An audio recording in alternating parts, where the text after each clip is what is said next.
বাংলাদেশে যদি আর একটা আয়নাঘর বানাতে হয়, একটা আয়নাঘর আমরা বানাতে চাই। এই সকল গুম খুন স্বৈরতন্ত্রের মদদ দিয়েছে ওই সীমান্তের ওই পারের নরেন্দ্র মোদীকে যেদিন ভারতের সংগ্রামী জনতা বিতাড়িত করবে, সেদিন বাংলাদেশের আয়নাঘরে নরেন্দ্র মোদীকে আমরা আশ্রয় দেব। প্রিয় বন্ধুগণ, আজকে এখানে আমরা যারা উপস্থিত হয়েছি, আমাদের মত পথে অনেক দূরত্ব।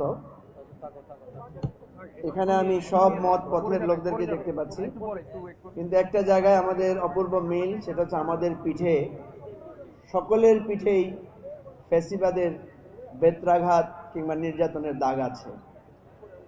আমাদের প্রত্যেকের হাতে হাত করার দাগ আছে। আমাদের প্রত্যেকের হৃদয়ে সংগ্রামের এক শপথ আছে। আমাদের প্রত্যেকের হৃদয়ে আবু সাইদ মুগ্ধের স্বপ্নের একটা বীজ আমাদের হৃদয়ে আমরা সবাই ধারণ করি। সেই শপথ থেকে আমি আজকে একটা অনুরোধ রাখতে চাই।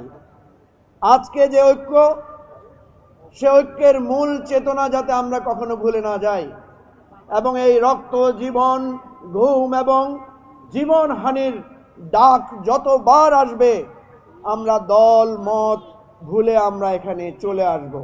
আমাদেরকে যেখানে মানুষের মুক্তির জন্য, মানুষের ফ্যাসিবাদের নির্মূল করার ডাক যতবার আসবে, ততবার আমরা আমাদের রক্তের ডাকে ফিরে আসব।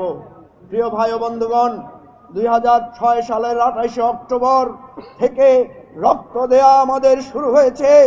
2024 সালে যখন আমরা গ্রেফতার হয়েছিলাম, আমরা জানি না আর কখনো আমরা আলোর মুখ দেখব কিনা, আমরা জানতাম না আর কোনোদিন সন্তানের ডাক শুনবো কিনা, কিন্তু আমাদের ভাইয়েরা, সন্তানেরা জীবন দিয়ে বাংলাদেশ আমাদের হাতে তুলে দিয়েছে। এই বাংলাদেশের আমানত আমরা রক্ষা করব এবং এই ঐক্য আমাদের বজায় থাকবে। আমি সর্বশেষ একটা কথা বলতে চাই। এই যত গুম খুন হয়েছে, শেখ হাসিনার নির্দেশ এবং তার তাবেদারদের দ্বারা হয়েছে। সুতরাং শেখ হাসিনার বিচার করতে হবে, আর একটা বিচার করতে হবে।